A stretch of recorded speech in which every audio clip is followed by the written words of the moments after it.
Bitácora de viaje. 17 de junio. El síndrome de Ulises o los trances hipnóticos de la migración.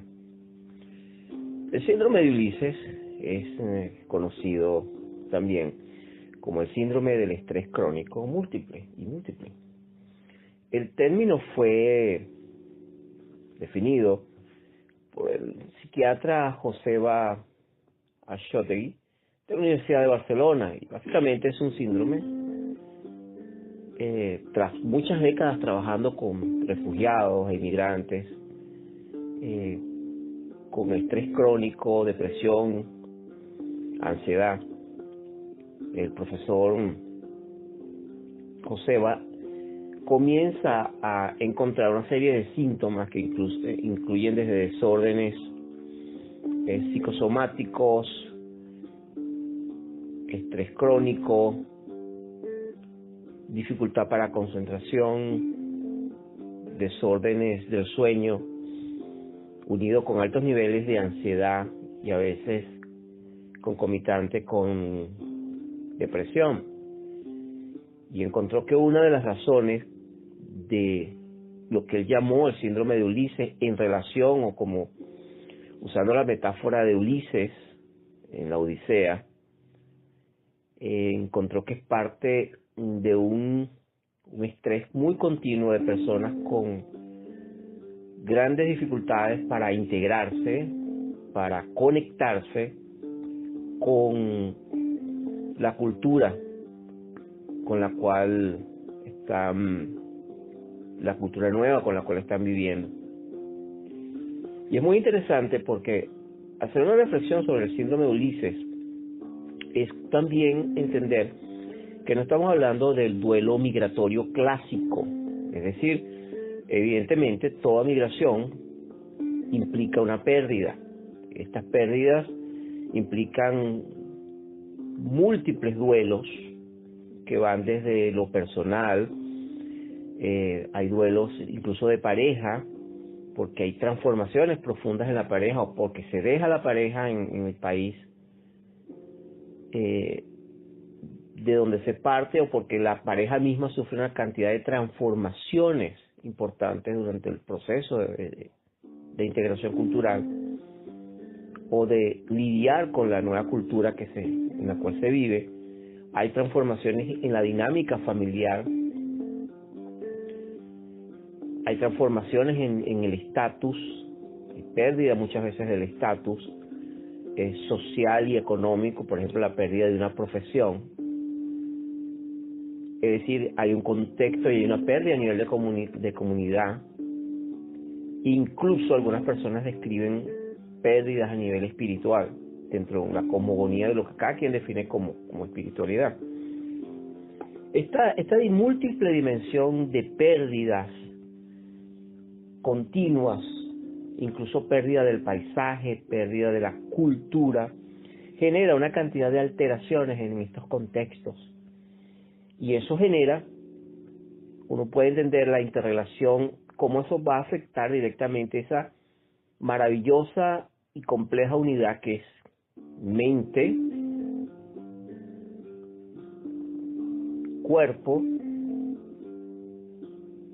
sociedad, es decir, una unidad que integra lo biológico, lo social, lo psicológico y también lo cultural. No es extraño encontrar que personas que tienen largo tiempo viviendo en un país al cual emigraron presentan profundas transformaciones, pero también presentan altos niveles de enfermedades mentales, sin que necesariamente el emigrar necesariamente implique que la persona va a tener enfermedades mentales, pero sí se encuentran, sobre todo en la manera como una persona sale de su país. Una cosa diferente, muy diferente, es salir y llegar con una visa, por ejemplo, de permanente como profesional, después de haber planificado un proceso migratorio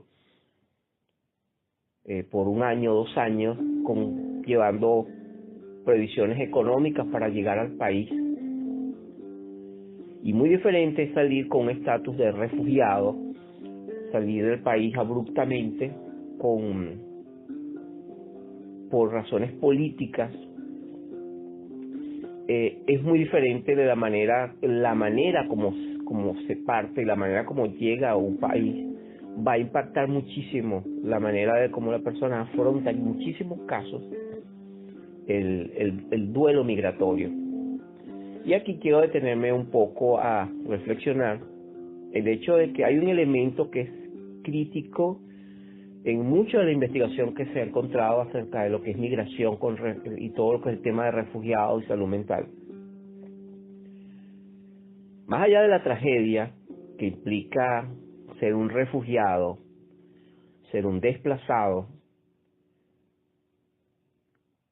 hay un elemento que tiene que ver con el conjunto de la identidad cultural de la persona que llega a un país nuevo. Es decir, hablo de ideas y de mecanismos que se conocen como mecanismos de bregación o mecanismos también de resiliencia.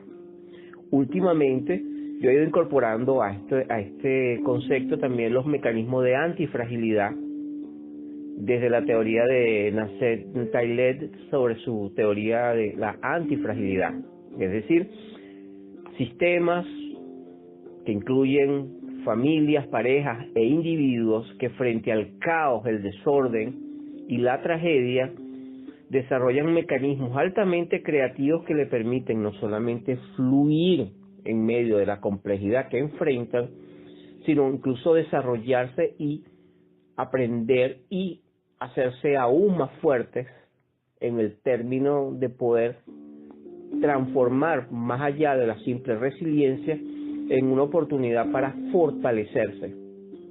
Ese es un tema interesante porque también se extrapola en las organizaciones. Yo creo que la pertinencia del síndrome de Ulises es muy importante porque no estamos hablando del estrés clásico, sino que la gran diferencia, y yo creo que lo importante que está muy relacionado con el llamado síndrome de Ulises, es el tema de las llamadas pérdidas ambiguas. El concepto de las pérdidas ambiguas es un concepto que viene de una trabajadora social llamada Pauline Boss, cuyos padres emigraron a Estados Unidos, y ella vivió el duelo de sus padres acerca de la nostalgia que les produjo la partida de su país de origen. Y básicamente las pérdidas ambiguas es sencillamente la ambigüedad y la ansiedad que genera el tener presente al país de origen, que implica la familia, los afectos, saber que están vivos, pero al mismo tiempo la ambigüedad de estar lejos en otra tierra. Es lo que se experimenta, por ejemplo, cuando una persona está interactuando por vía de las redes sociales. Por ejemplo, cuando se utiliza Skype y se están viendo al familiar o los familiares a través de una pequeña computadora, a través de una videocámara. Sin embargo, sabemos que estamos interactuando, pero al mismo tiempo no tenemos la persona para abrazarla, para tenerla, está cerca y al mismo tiempo está a miles de kilómetros de distancia. Eso genera una ambigüedad.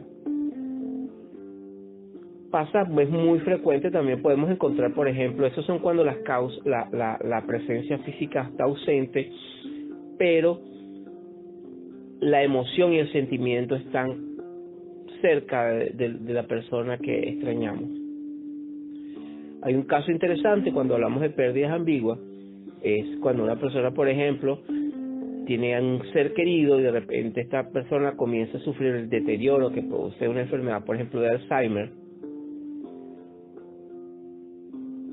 y parte a otro país, y cuando regresa físicamente puede abrazar al familiar, a la madre, al padre, al ser querido, pero la persona no te reconoce.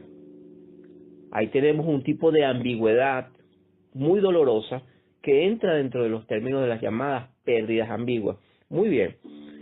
Si eso lo extrapolamos al contexto de, por ejemplo, de un desplazado, de una persona que tiene que salir huyendo de su nación, porque teme por su vida o por razones ya humanitarias, encontramos que esa persona que huyó y que no tuvo posibilidad de hacer contacto con su familia, va a estar experimentando altos niveles de ansiedad por la ambigüedad que le genera esta pérdida. Es diferente al duelo que ocurre cuando una persona fallece. Cuando una persona fallece, tenemos la posibilidad de hacer un funeral y hacer un cierre emocional que puede ser profundamente dolorosa, que va a durar un periodo de tiempo con todas las fases del duelo, pero tenemos la oportunidad de expresar muy profundamente y hacer un ritual de cierre con la persona amada. A diferencia de esto, en las pérdidas ambiguas, eso no ocurre, porque queda la sensación de no haber cerrado un círculo, de no haber cerrado un proceso y un ritual de cierre. Y eso es uno de los aspectos que hay que considerar en lo que yo he llamado el trance hipnótico de la migración, porque efectivamente cada persona es diferente y cada persona es un viaje. Sin embargo, hay dos historias paralelas que danzan en este tema. La historia única y repetible, que es personal, es el viaje que hace una pareja para formar una familia, y que es una historia única y repetible, pero paralelamente va, en términos neo-jungianos, hay una historia colectiva, es decir, todas las historias que ha habido desde que la humanidad es humanidad, acerca de personas, de parejas que han partido buscando ser familias en otras regiones lejanas a la aldea, al lugar de partida. Y eso es importante y eso es interesante también, porque relacionado con el mismo tema del síndrome de Ulises y las pérdidas ambiguas, es importante la reflexión de las transformaciones que ha ocurrido dentro de la dinámica de las familias. Sobre todo en el siglo XXI tenemos, por ejemplo, familias que por conflictos políticos, conflictos económicos, guerras, desastres, se ven desplazadas y se ven obligadas a huir del país de partida. Y entonces, por ejemplo, encontramos que el hermano de una familia de 3, el hermano mayor, puede estar viviendo en Guatemala, el hermano menor puede estar viviendo en Argentina, la madre en España y el padre en Estados Unidos. No es extraño, no es infrecuente este tipo de casos, lo que convierte la familia en una familia transnacional. Incluso cuando uno de los miembros de la familia sale, eso hace que la dinámica de la familia cambie y pasamos de una familia que vive tradicionalmente en un espacio geográfico, se desplaza y eso crea dinámicas diferentes y complejas dentro de este nuevo concepto de familia transnacional. Y hay una reflexión importante. Dentro de esta dinámica de migración emergen todos estos mecanismos que hablaba anteriormente, que incluyen creencias, en los cuales pueden aparecer creencias. Tenemos un bagaje de recursos, posibilidades, capacidades para enfrentar lo nuevo, pero también pueden surgir creencias y un conjunto de paradigmas que no le permite a nuestro viajero enfrentar con efectividad las tremendas pruebas que le toca en este viaje del héroe, parafraseando a Joseph Campbell. Y es allí donde aparecen muchas veces los síntomas, aparece la depresión, en muchos casos la sensación de fracaso. Por ejemplo, recuerdo el caso de un cirujano especializado en cirugía de mano que le tocó comenzar a trabajar en otro país con una lengua diferente. limpiando casas, y el duelo que tuvo que vivir, que experimentó por muchos años hasta que pudo comenzar a ejercer su profesión de nuevo. Sin embargo, el duelo que tuvo fue de más de 8 o 9 años. Interesantemente, en este caso, la persona aprendió a desarrollar recursos como paciencia, manejo de la frustración. Y aquí es donde quisiera tocar un poquito el tema se ha escrito mucho sobre la sintomatología y las causas, por ejemplo, del síndrome de Ulises y la relación también con las pérdidas ambiguas, pero me gustaría en este caso reflexionar un poco acerca de los recursos necesarios, qué hacer frente al síndrome, si se está experimentando el síndrome de Ulises. Los buenos jardineros saben que cuando se va a tomar una planta de un jardín y se va a llevar a otro jardín, es importante dejar la tierra que queda en las raíces, porque son nutrientes muy importantes que favorecen la posibilidad de que esa planta que está migrando a otro jardín pueda florecer, seguir floreciendo. Bueno, eso es parecido al tema de la migración. Rituales importantes como el hacer conexión con la cultura a la que estamos abriéndonos, tener la posibilidad de empezar a desarrollar nuevas habilidades, pero también nuevas maneras de pensar, pueden ayudar muchísimo a la persona.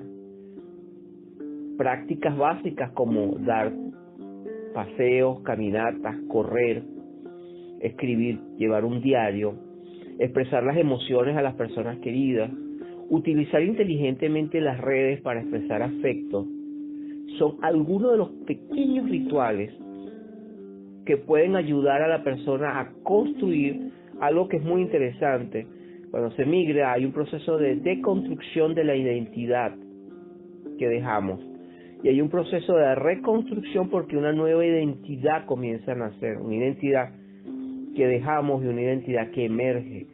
Entonces es importante la manera como nosotros creamos, co-creamos, construimos y reconstruimos esta nueva identidad. Es como un self, es un ser nuevo que está emergiendo.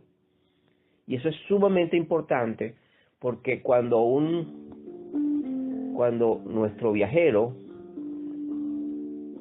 tiene familia, lo que un inmigrante no resuelve en una generación en términos de integración cultural y en términos de vivir plenamente como un ciudadano libre en una nueva tierra, se la pasa a las generaciones que vienen.